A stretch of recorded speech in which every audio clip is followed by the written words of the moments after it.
Hi everyone, this is Dave from geekanoids.co.uk and I'm bringing you a review of the Olympus SP-565UZ. This is a 20 times optical zoom digital camera. I'm going to bring you a review of this little baby after the break. This video review is sponsored by Adagio Teas Europe, where you can pick up a refreshing brew at 10% discount by visiting adagio.uk.com/geekanoids. Welcome back. This is my review of the Olympus SP-565UZ. I'm going to give you a closer look at the camera in a short while, but I just wanted to run through some of the specifications. Now, it's got a really nice lens on the front. It gives you a 20 times optical zoom, which I think is absolutely fantastic. The lens quality is really nice. It does protrude from the main lens, which is the only negative because this lens cap sometimes gets in the way. There's no inbuilt protection.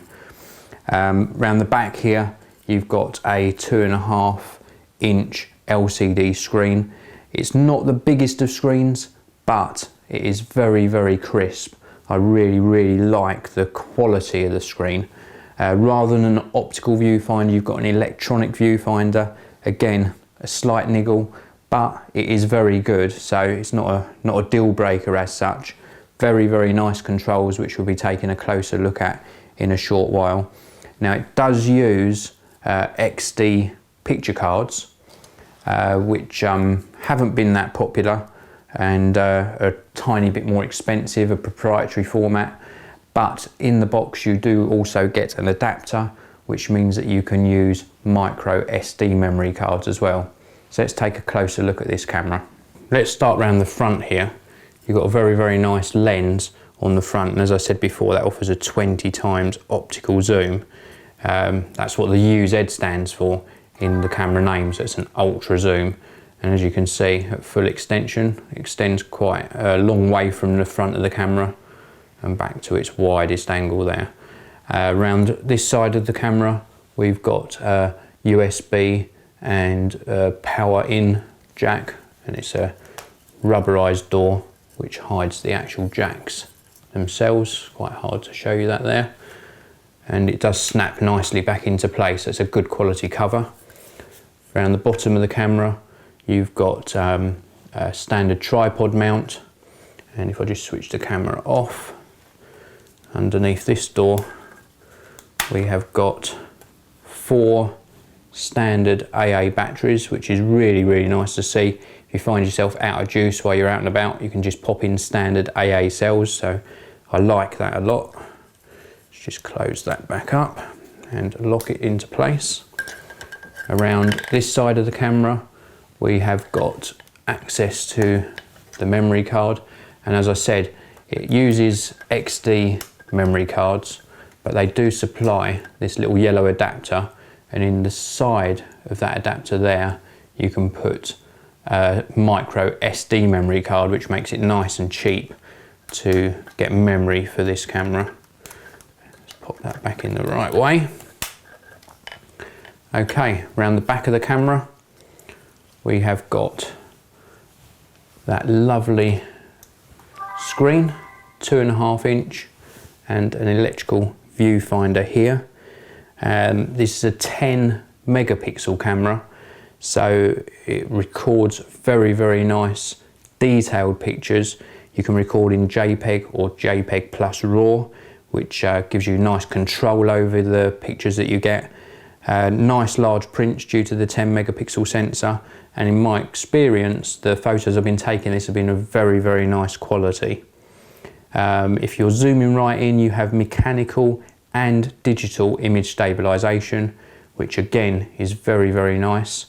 And I'm just going to pop this round to take a few snaps. There we go. Put that back into playback mode. As you can see there, very nice quality screen. That's a picture of my studio light. It has also got a feature where if you drop the resolution to 3 megapixels, you can shoot at a massive 13.5 frames per second, which is absolutely cool. If I go into menu mode here, there's a a nice user interface. It's not as intuitive as some of the cameras I've reviewed, but it's certainly easy to find your way around once you get going.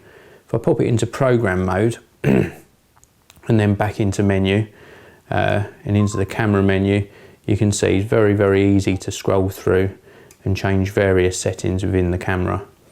If I go to guide mode, which is a very, very nice setting, it will actually ask you what you want to do. So I could say I want to shoot with a blurring background, and it will tell you step by step what to do to achieve that shot.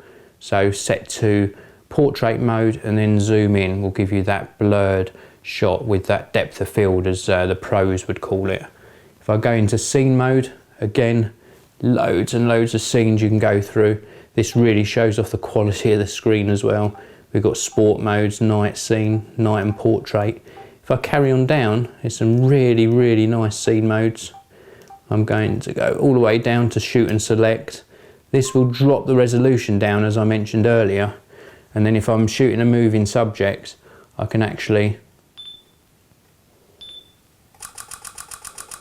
take lots of photos, up to 13.5 frames per second.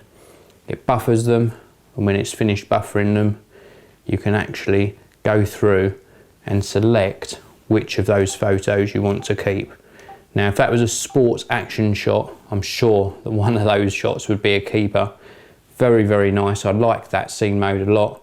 It's a really, really nice handling camera, and it weighs about 400 grams with the battery installed. They've really, really done a good job.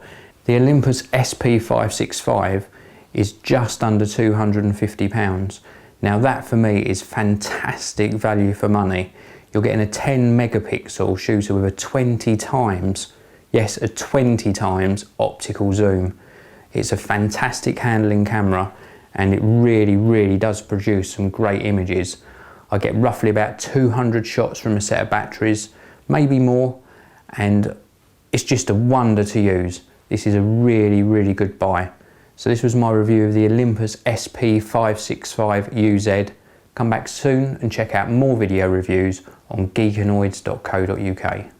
This video review is sponsored by Quark, who produce my software of choice. Quark Express is the superb page layout software for design and publishing professionals worldwide.